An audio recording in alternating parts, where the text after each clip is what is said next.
No centro da história da humanidade sempre houve um grande debate através dos tempos, desafiando nossa compreensão do mundo e nossas origens. Afinal, qual é a verdadeira origem da humanidade? Viemos do macaco ou de Adão e Eva? De um lado, a narrativa bíblica que sustenta que a humanidade teve sua origem a partir de um par divinamente criado, Adão e Eva. Por outro, a teoria da evolução, amplamente aceita na comunidade científica, propõe que somos descendentes dos macacos. Muitos dogmas como estes foram impostos para a humanidade como verdades absolutas e inquestionáveis, ainda mais quando o assunto é a nossa origem.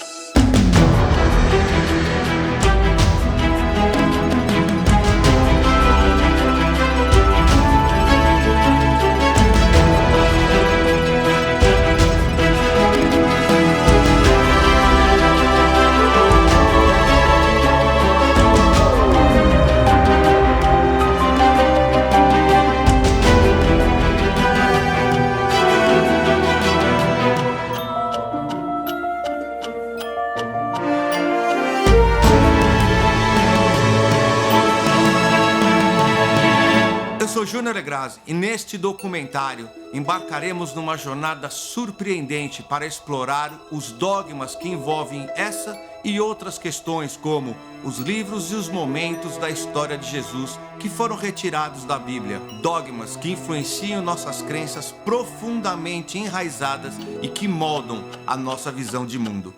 A grande maioria das pessoas se sentem perdidas sem saber quem são, porque elas não sabem de onde vieram, não sabem a verdadeira história da humanidade, não questionam, não estudam.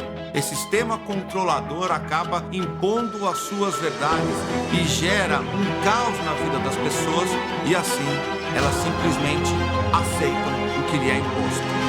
Mas afinal, qual é a verdadeira origem da humanidade? Nós viemos do macaco ou de Adão e Eva? E se eu te disser que a resposta é de nenhum deles? Mas antes que eu chegue nessa parte, eu vou te contar uma história.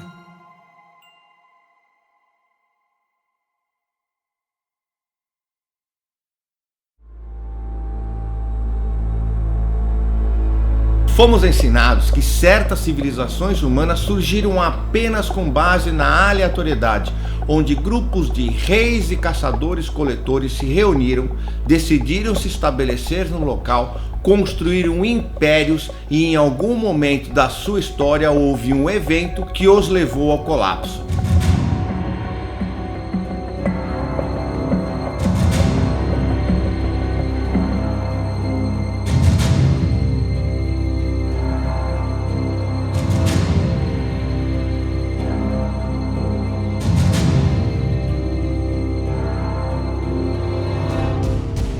Toda essa história nos foi contada em uma janela de 6.000 anos, onde os humanos eram transformados em verdadeiros escravos que trabalhavam para construir enormes estruturas como as pirâmides.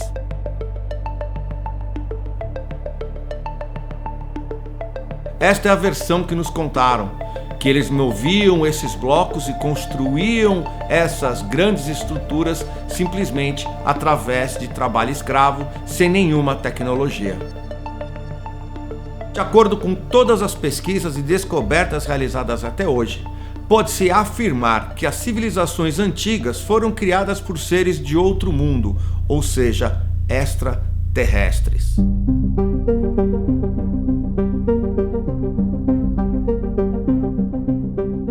Essas informações nos foram deixadas em diversos documentos, talhados em pedra, argila e outros materiais resistentes ao tempo, como por exemplo, as tábuas sumérias encontradas em argila com escritas cuneiforme nos falam de uns seres extraterrestres que foram chamados de Anunnakis, que foram uma das civilizações mais importantes para a humanidade e inclusive para o desenvolvimento do ser humano.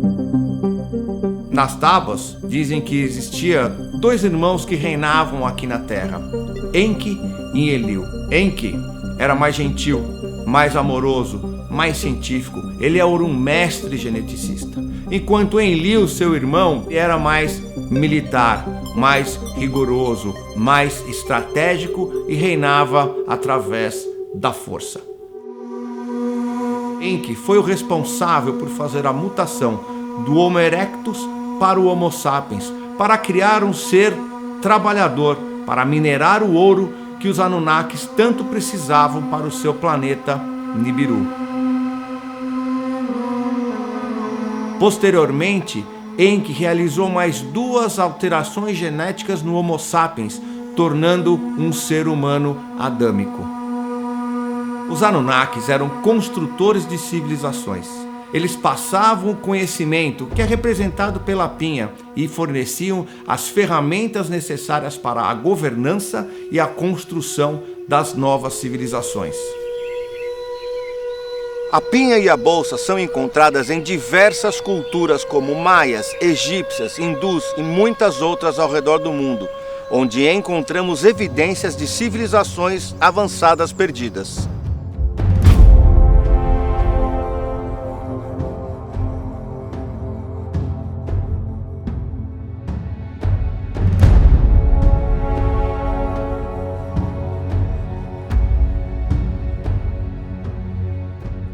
Essas civilizações antigas possuíam estruturas megalíticas super sofisticadas, o que seria impossível com as ferramentas disponíveis na Idade do Bronze.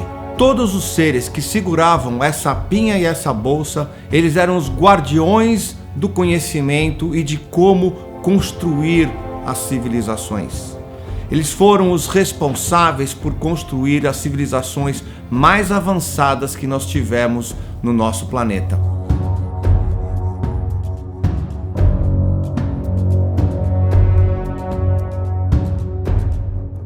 Por esse motivo, vemos essas representações em diversas partes ao redor do mundo. O objetivo era criar um planeta com toda a infraestrutura necessária, com tecnologia para a agricultura, mapeamento dos céus, matemática e assim por diante.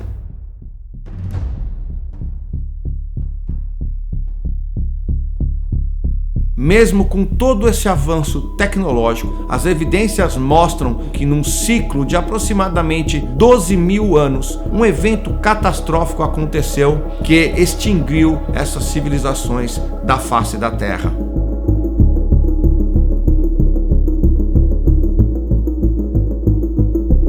Os Anunnakis tiveram descendentes reis que recebiam o conhecimento e a sabedoria e eram os responsáveis por adotarem essas regras e os ensinamentos recebidos como se fossem verdadeiros embaixadores dos Anunnakis.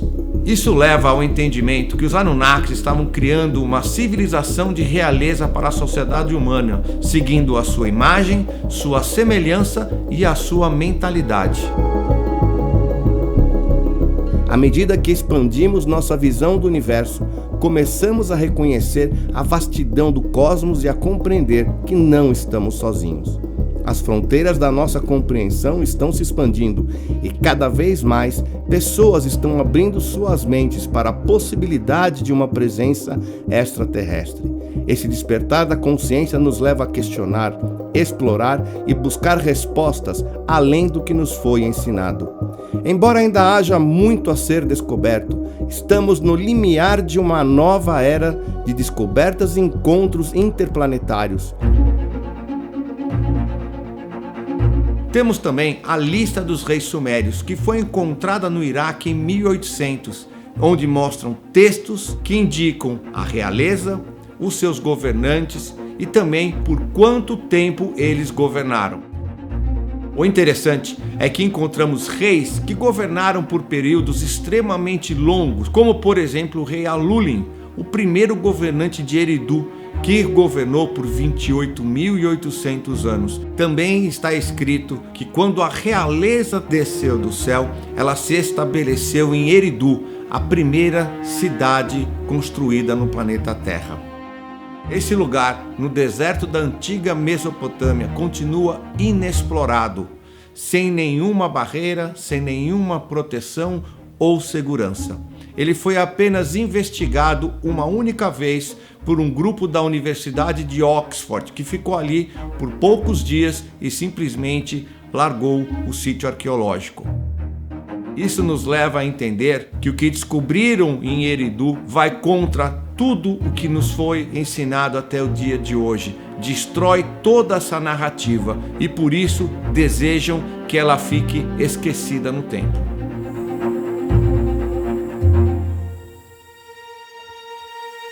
Outra tábua importante foi a tábua de Atrahasis, que foi escrita por Atrahasis, e nela é mencionado o Épico de Gilgamesh. O Épico de Gilgamesh menciona Ziusudra de Shuruppak, que recebeu instruções de Enki para que construísse uma embarcação que fosse selada com betume e nela colocasse sua família, outras pessoas e os animais, para poder sobreviver ao grande evento, o dilúvio. Ou seja, a história de Noé é a mesma história encontrada no Épico de Gilgamesh, onde Ziusudra apenas é um outro nome de Noé. Assim como o Código de Hammurabi apresenta suas regras e leis, também no Egito nós temos as 42 leis de Mate.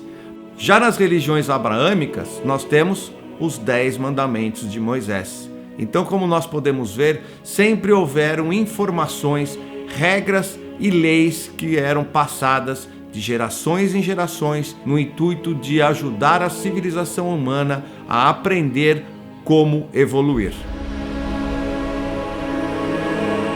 O achado mais intrigante até hoje é a Tábua de Esmeralda. Ela compreende em 12 tabletes da cor verde esmeralda e por isso recebe esse nome. Porém, ela é feita de um material que é uma substância provinda de uma transmutação.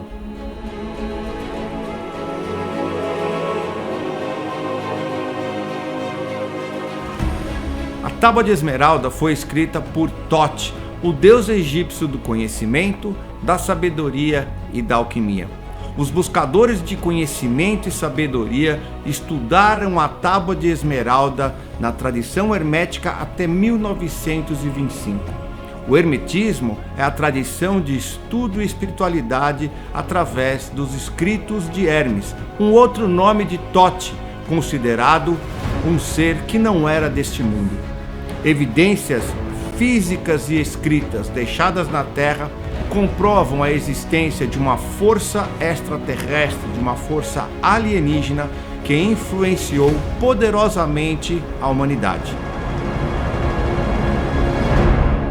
A existência de vida fora da Terra já tem sido aceita e confirmada por diversos governos, cientistas e inclusive pela Igreja. O Observatório do Vaticano tem estado na vanguarda para preencher essa lacuna entre religião e ciência.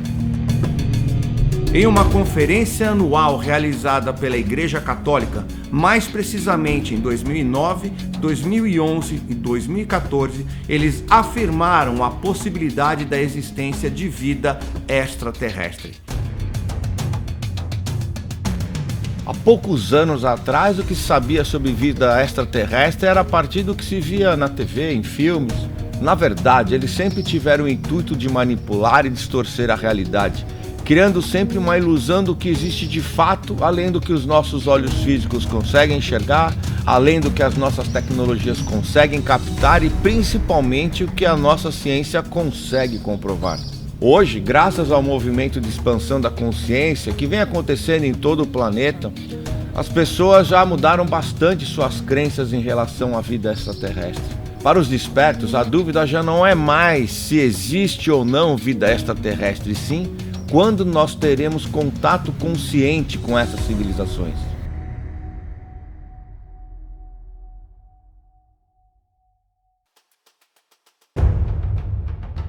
Algumas das maiores e mais antigas religiões dão claramente a evidência de divindades extraterrestres. Por exemplo, temos o cristianismo, com mais de 2,4 bilhões de cristãos que adoram Jesus.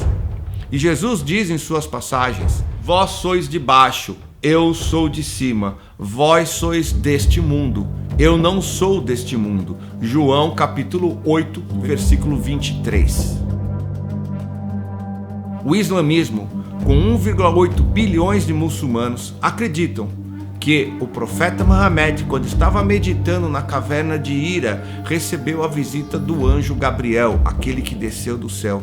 E o anjo lhe disse para que ele profetizasse, para que ele recitasse as palavras de Deus.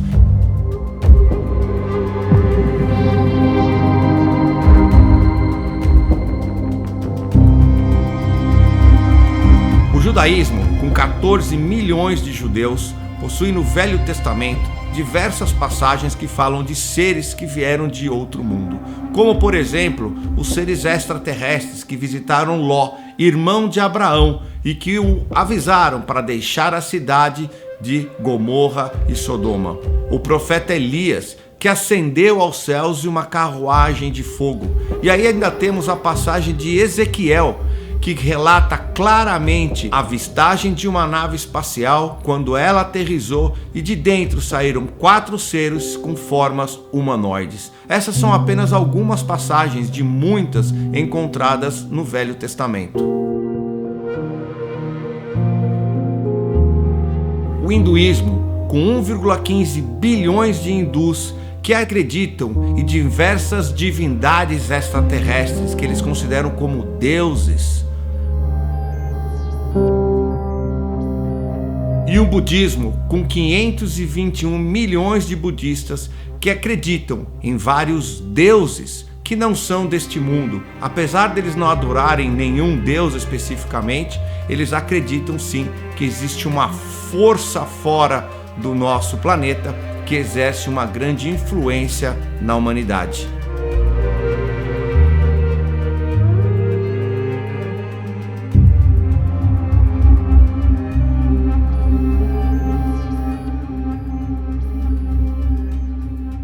No Egito, Tote foi retratado como um homem que possuía a cabeça do pássaro Ibis.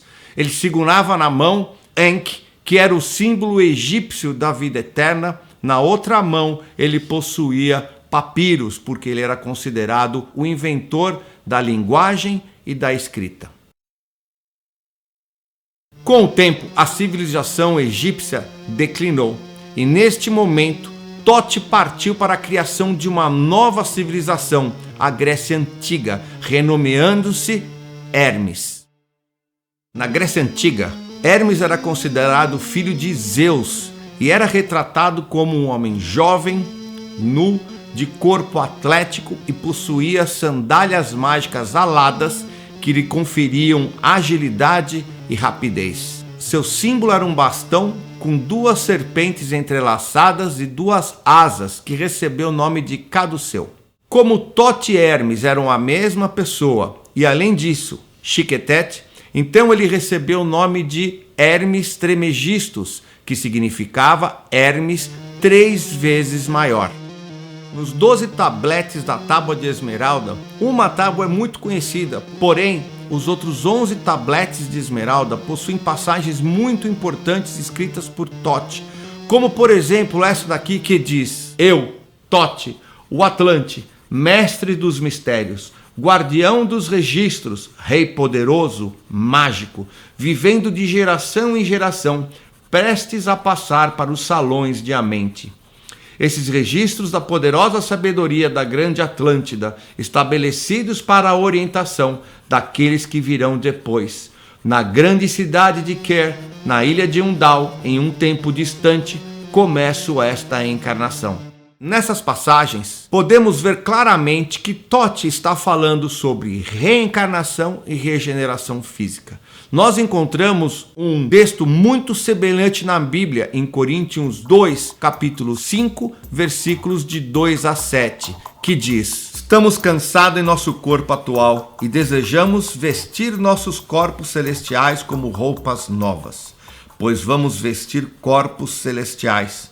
Não seremos espíritos sem corpos. Enquanto vivemos nestes corpos terrestres, nós gememos e suspiramos, mas não é que queremos morrer e nos livrar desses corpos que nos vestem. Pelo contrário, queremos vestir nossos novos corpos para que estes corpos moribundos sejam salvos pela vida. O próprio Deus nos preparou para isso e, como garantia, Ele nos deu o seu Espírito Santo.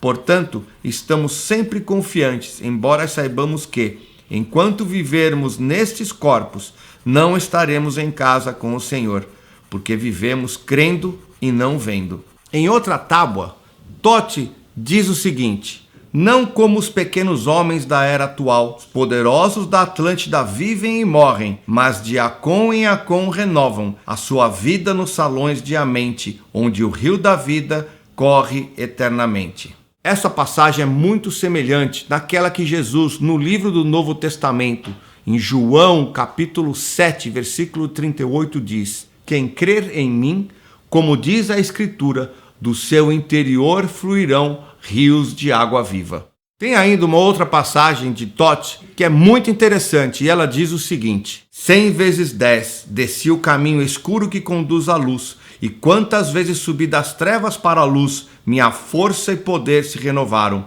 Agora por um tempo eu desço, e homem de quem não me conhecerá mais. O homem de quem refere-se ao povo do Egito. Então Tote está dizendo que desceu aos salões de Amente. Amente era um lugar dentro do planeta Terra, onde ali existiam câmeras de regeneração. Então o que ele está falando é que ele levou 1000 anos, 100 vezes 10, para regenerar o seu corpo durante diversas eras.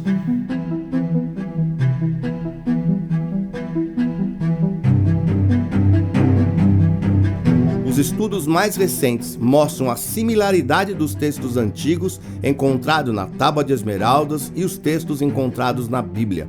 Lembrando que a Tábua de Esmeraldas foi pré-datada de milhares de anos antes da Bíblia. Isso nos mostra que sempre houveram avatares na Terra para transmitir os ensinamentos divinos no intuito da evolução da civilização humana a nível espiritual e energético. Jesus foi um avatar muito importante nesse processo que se estende até os dias de hoje. Mas afinal, quem é Jesus?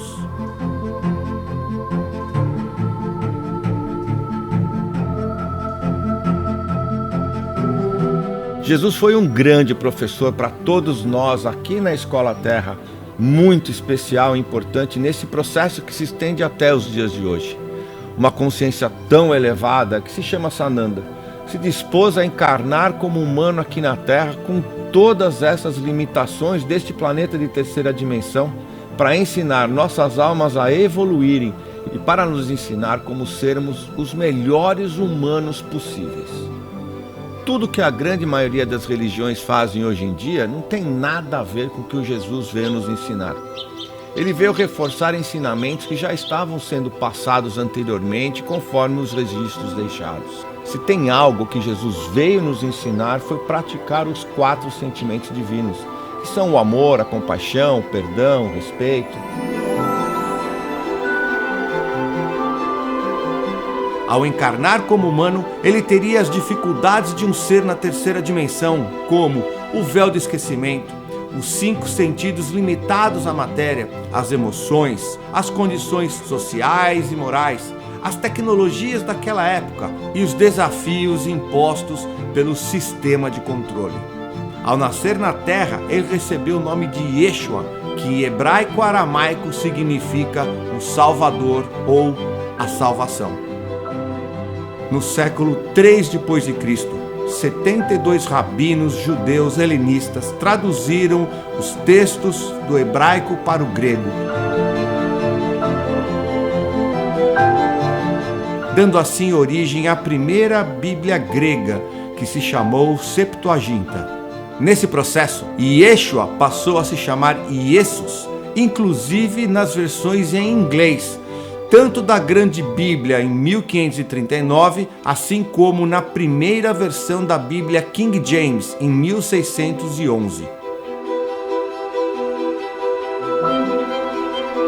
Em meados do século XVI, foi criada a letra J, que surgiu a partir da letra I, então você nota a semelhança entre ambas. Os nomes bíblicos começaram a ser atualizados, incluindo Iesus para Jesus. Jesus passou pelo processo de iniciação, ou seja, ele foi assimilando aos poucos a sua identidade e a sua missão. A iniciação é um processo de experiências continuadas que levam uma pessoa de um nível de consciência para um nível mais elevado de consciência. Ele recebeu um chamado interior, se retirou em busca de respostas e esse é o processo que nós chamamos de despertar. Em seguida, ele passou por diversas provas e expiações, absorveu o conhecimento, colocou-os em prática e evoluiu, ou seja, ele passou pelo processo de expansão da consciência.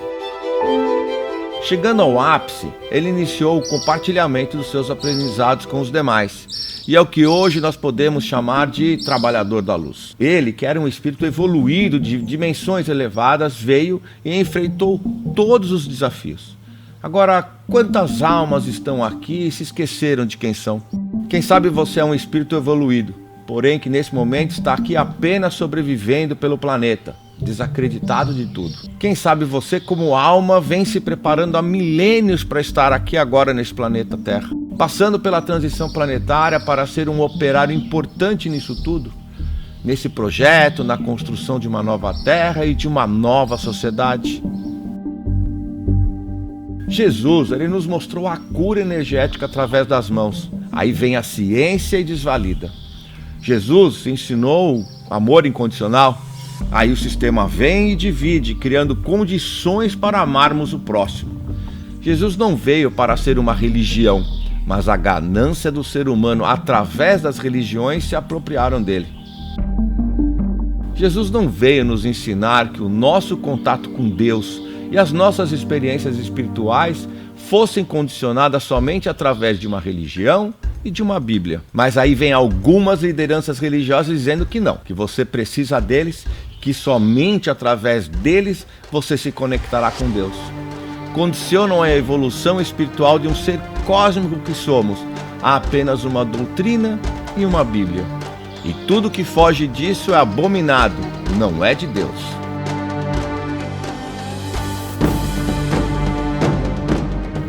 Um exemplo claro disso foram as palestras realizadas em meados de 1992, quando alguns pastores e padres visitaram igrejas pelo Brasil com palestras itinerantes levando muita desinformação, principalmente quando se tratava de nova era, energia, poder do pensamento, mediunidade e meditação.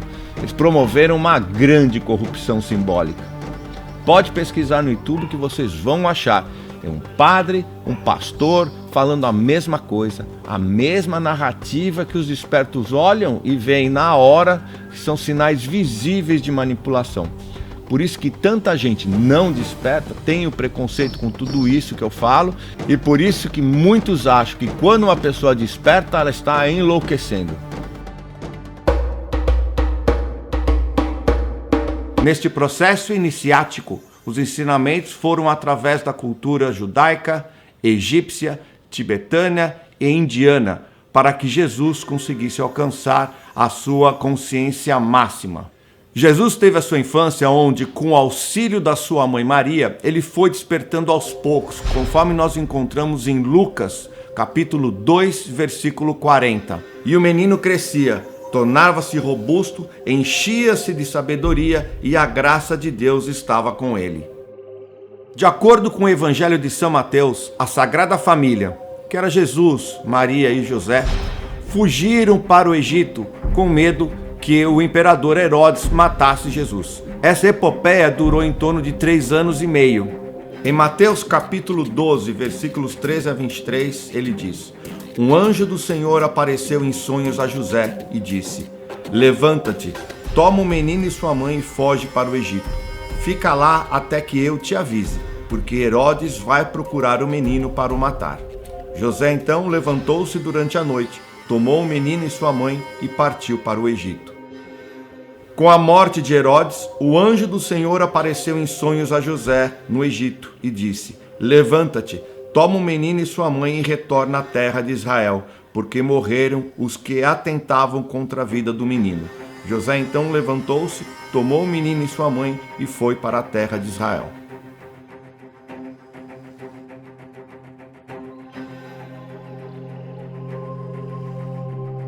No Egito, a Sagrada Família morou em uma gruta na cidade do Cairo, num bairro que chama-se copta.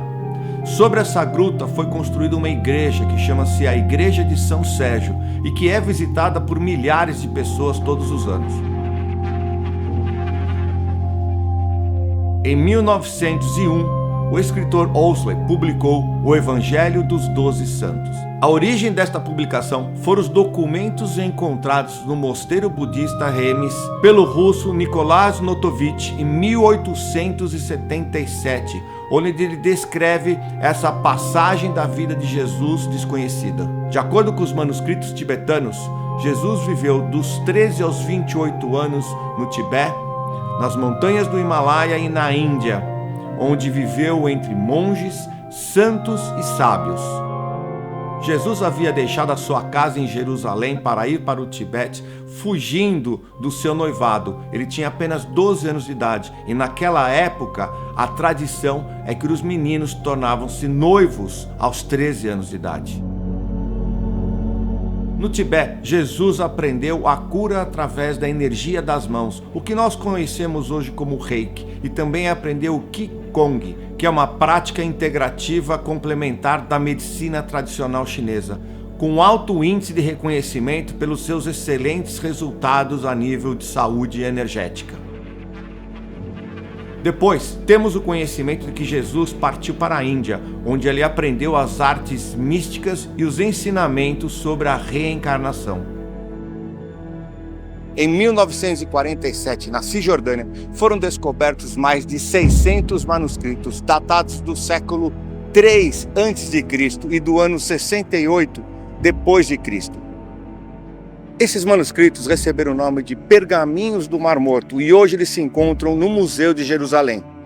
Eles incluíam os manuais de disciplina, inários, escrituras bíblicas, o livro de Isaías, o livro de Enoque, testamentos apócrifos e quase todos os livros do Antigo Testamento. Neles nós encontramos também toda essa parte do processo iniciático de Jesus, quando aos 28 anos de idade ele foi para o Egito dar continuidade na sua preparação através dos ministérios dos ensinamentos de Tote, nas câmaras da Grande Pirâmide, que hoje nós conhecemos como a Pirâmide de Quéops.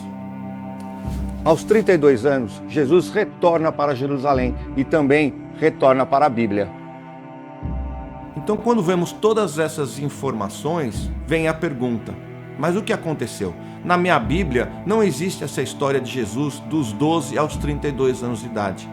E a resposta é: qual Bíblia? Como assim qual Bíblia, Júnior? Só existe uma Bíblia.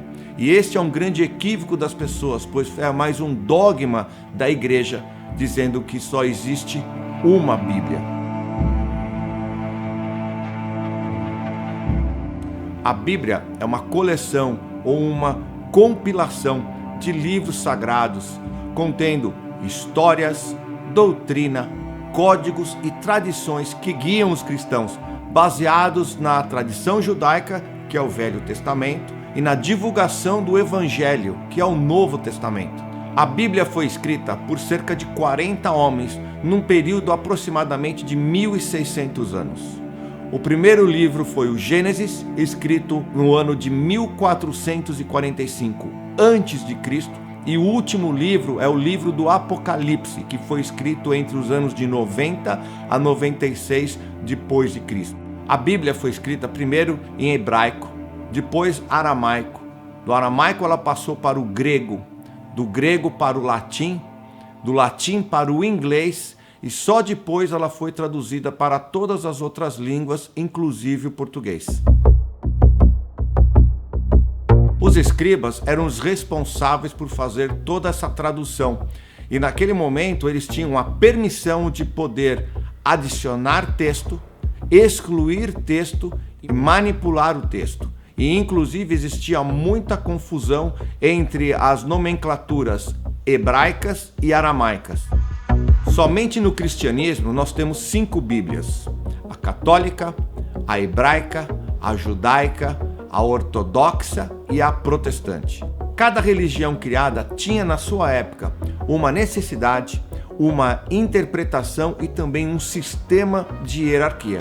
O Codex Sinaiticus, também conhecida como a Bíblia do Sinai, ela foi escrita em greco-aramaico no século IV, no mosteiro de Santa Catarina, no Monte Sinai.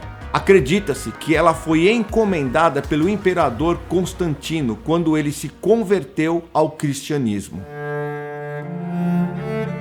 A Bíblia Ortodoxa Etíope, que foi escrita no século VI d.C., é considerada uma das mais antigas e mais completas do mundo, e suas conexões bíblicas datam de até 3.000 anos atrás. Ela é diferente de todas as outras, porque na sua versão do Antigo Testamento ela inclui o livro de Enoque. Nesta religião, o livro de Enoque ele foi canonizado, por isso ele pertencia à Bíblia. E na Bíblia atual, este livro é considerado apócrifo, ou seja, não canonizado e não reconhecido pela Igreja Católica. Até a ascensão de Constantino como imperador de Roma, os cristãos eles eram muito perseguidos e inclusive mortos, porque a religião cristã era proibida em Roma. Então seus cultos eles eram secretos, não haviam escrituras, tudo era feito oralmente. A mãe de Constantino era cristã, e quando ele teve uma passagem por uma experiência divina na sua conquista de Roma, ele tornou-se também um cristão. No ano de 313 d.C., Constantino decretou o Édito de Milão, onde tornou a religião cristã como a religião oficial do Império Romano. Constantino então passou a ter muita força em Roma. Ele ordenou que fosse construída a Basílica de São Pedro e mudou a capital do Império Romano, que era Roma, para a cidade de Bizâncio, que foi renomeada como Constantinopla em sua homenagem.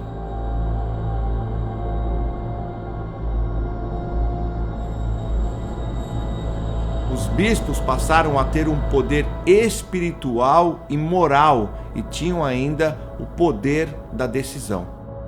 A Igreja Católica Romana precisava escolher quais textos deveriam ser lidos, quais ensinamentos deveriam ser passados à frente e, principalmente, quais textos seriam aceitáveis e divinamente inspiradores.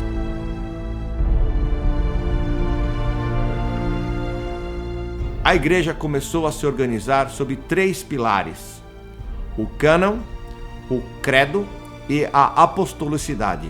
Para isso, ela precisava criar uniformidade, ou seja, um documento canônico oficial. Essa canonização ocorreu no ano de 325 d.C., durante o Concílio de Nicéia. Nesse momento, houveram mudanças nos cultos católicos, porque eles não precisavam ser mais feitos escondidos. Agora eles eram realizados em igrejas, em templos, em basílicas. E com essa mudança, houve também a necessidade de ter mais decoração, de ter mais ornamentos, porque agora toda a elite romana estava indo nas igrejas participar dos cultos, porque ela passou a ser a religião oficial.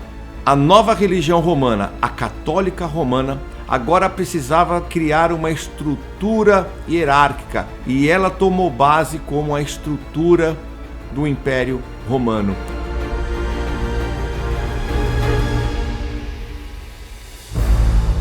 O credo era colocar na Bíblia o que e em que eles acreditavam. O imperador Constantino e outras entidades eclesiásticas, eles ajustaram os textos da Bíblia para atender às suas necessidades, à sua agenda própria secreta e os seus interesses. Hoje, em 2023, nós estamos passando pelo mesmo processo de ocultação da verdade através da censura de uma forma descarada. Porém, desta vez não será possível, devido à conexão das pessoas através das redes sociais, da internet e da própria intercomunicação pessoal. Eu mesmo já fui censurado no meu canal do YouTube, já excluíram algumas lives minhas, já excluíram posts do meu Instagram e tem várias palavras que eu nem posso mencionar. Um dos motivos que eu criei o meu curso em uma plataforma fechada foi exatamente para conseguir falar o que eu preciso sem ser censurado. Inclusive esse próprio documentário aqui, eu nem pude revelar tudo que eu ensino. Por isso eu sou tão grato aos meus alunos, os inscritos do meu canal, os seguidores das redes sociais, que tanto contribuem com o meu trabalho, que compartilham e divulgam os meus conteúdos.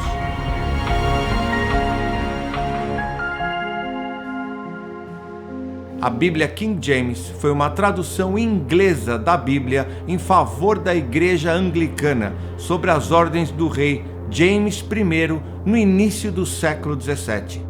Como de costume, todas as Bíblias distribuídas na Europa nesta época eram escritas em latim. Na Constituição de Oxford de 1408, a tradução para o inglês foi proibida. Durante a separação da Igreja Anglicana da Igreja Romana, muitas coisas mudaram e novas versões da Bíblia em inglês foram lançadas. A Bíblia King James teve a sua primeira publicação em 1611 e nela não tinham ilustrações, era um tamanho grande, ideal para serem lidas nas igrejas.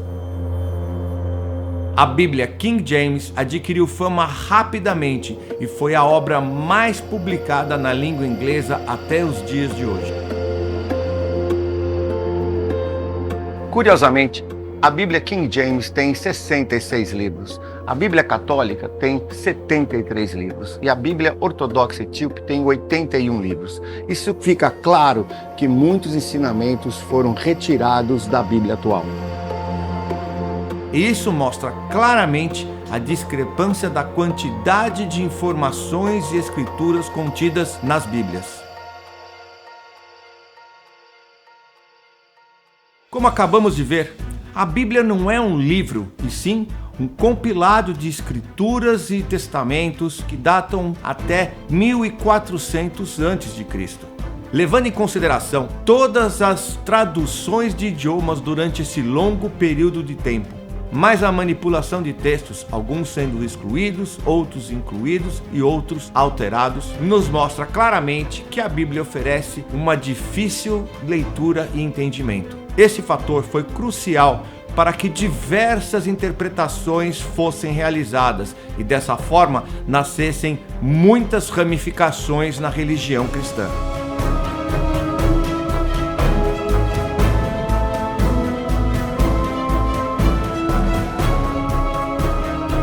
Cada religião tem uma certa interpretação da Bíblia, de acordo com as suas necessidades, as suas crenças e os seus interesses. Essa dificuldade de leitura e entendimento, mais as divergências nas interpretações, fizeram com que os cristãos dependessem da igreja para acessarem esses ensinamentos. Desde o dízimo até a descrença da espiritualidade, a ignorância e a manipulação sobre a nova era, a jornada da alma, os seres de outros planetas e a verdadeira missão como humanos aqui na Terra, tudo foi articulado contra os cristãos.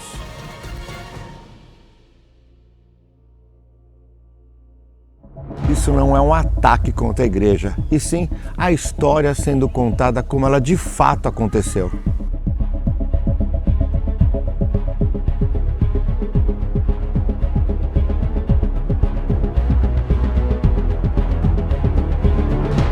A humanidade vem sendo escravizada há séculos, tudo em benefício daqueles que desejam ainda mais poder. A humanidade se tornou refém desse sistema que hipnotiza e manipula. E é este sistema que está desmoronando agora.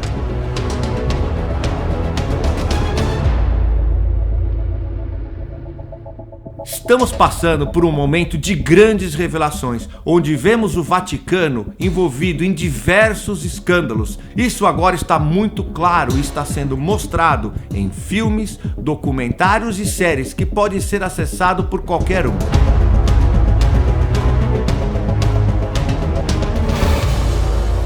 Os acontecimentos atuais, que são perceptíveis para muitos, apontam para o término de um ciclo planetário.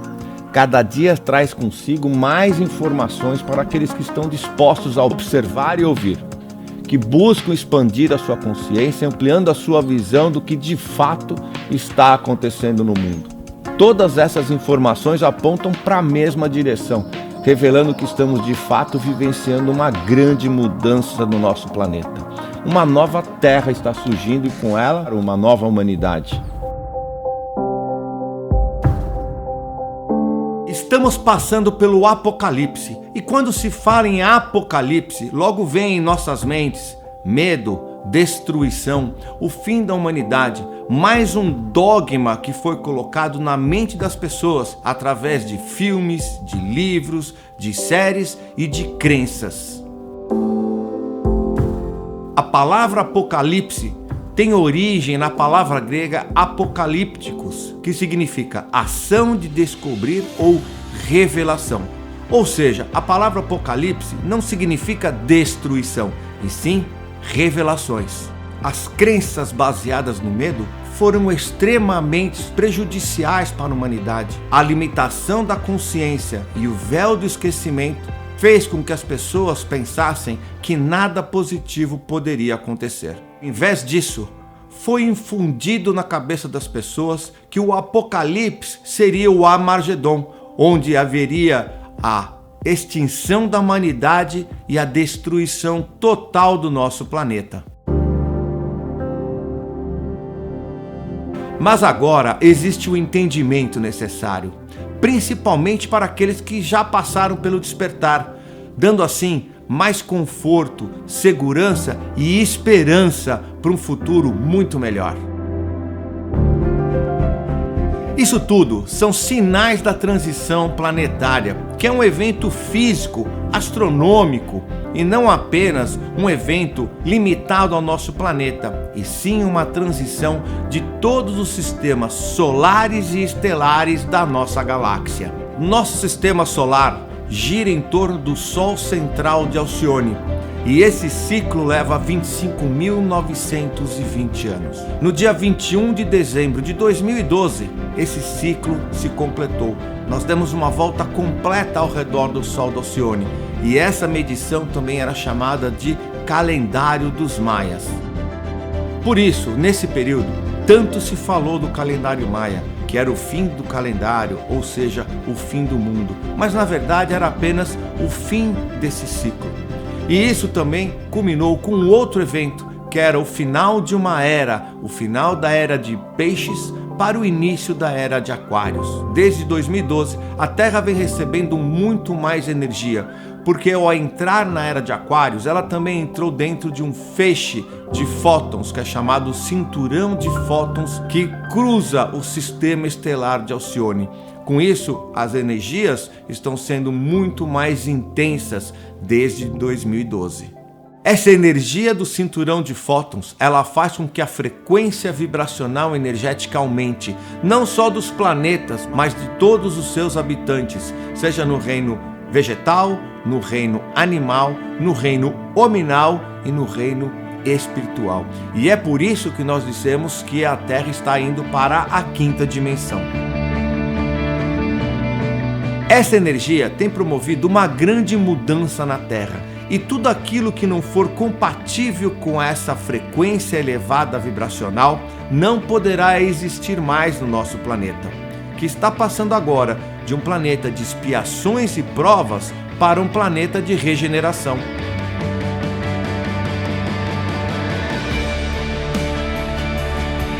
Tudo agora parece se acelerar. O que antes levavam séculos para se concretizar, agora pode ser revelado em poucos meses ou anos.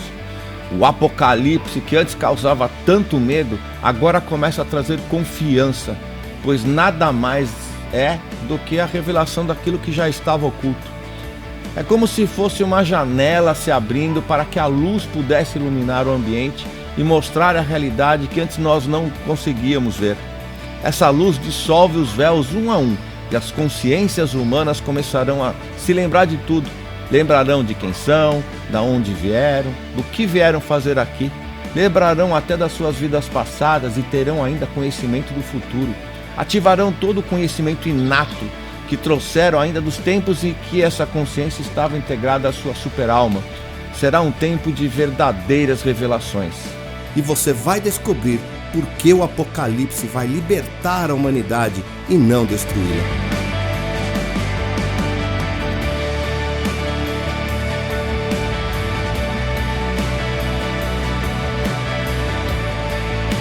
tudo será exposto. E o que vem pela frente é tão grandioso que não podia de fato ter vindo antes, pois as nossas consciências elas não poderiam absorver tamanha realidade. O momento das revelações é agora. As energias que estão entrando no planeta têm ajustado a consciência de cada indivíduo de acordo com a sua capacidade de absorção. Hoje temos aqui na Terra um número grande de consciências prontas para compreender os eventos que em breve virão, prontas para exercerem o seu papel de trabalhadores da luz. Foi exatamente por isso que eu, em fevereiro de 2021, eu suspendi as minhas atividades empresariais para me dedicar plenamente aos meus estudos e compartilhar a minha experiência e o meu conhecimento no meu canal de YouTube, que hoje já conta com mais de 147 mil inscritos, e também na construção do material didático do curso Expansão da Consciência, que foi o resultado de mais de 16 anos de estudos e pesquisas e que hoje eu já tenho mais de 7 mil alunos em 20 países. A minha missão é formar o máximo de trabalhadores da luz e prepará-los para ajudar os seus familiares e amigos na hora em que os acontecimentos que antecedem o evento se apresentem, assim como também durante a separação do joio do trigo. Serão momentos decisivos na fase final da transição planetária, onde se dará início à nova civilização na quinta dimensão.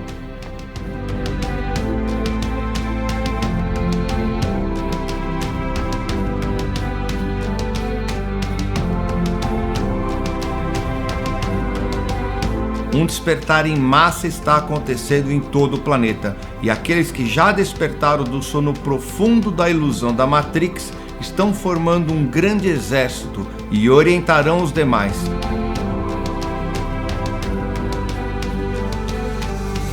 Acredite, você não está sozinho nessa jornada.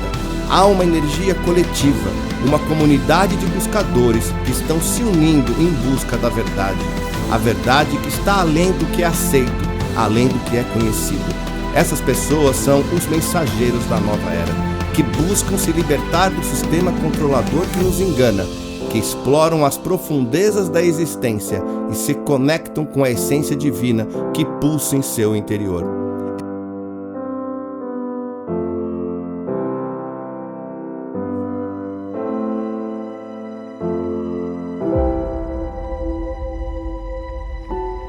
As novas energias que chegam no planeta libertarão a humanidade das grades que aprisionaram a Terra por todo esse tempo. E cada um que se acender, que deixar essa luz entrar, guiará os outros que ainda despertarão.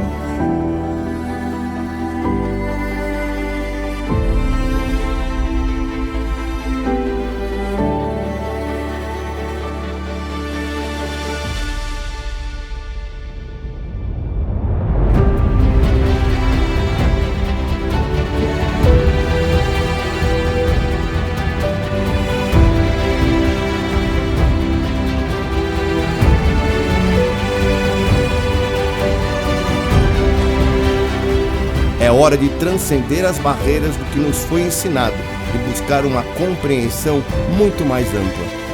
A verdadeira revolução começa com o despertar, mas é por meio do conhecimento que a evolução se concretiza. Abra-se para as verdades ocultas que aguardam ser reveladas. Esteja pronto para uma jornada transformadora, repleta de descobertas, conexões surpreendentes. No fundo, a nossa alma sempre soube. Tudo irá se revelar de uma maneira muito rápida. Um novo ciclo se aproxima. As verdades serão reveladas. As correntes desaparecerão. A Terra será liberta. Tudo isso pode parecer assustador, mas na realidade será um momento de alegria para a humanidade da Terra.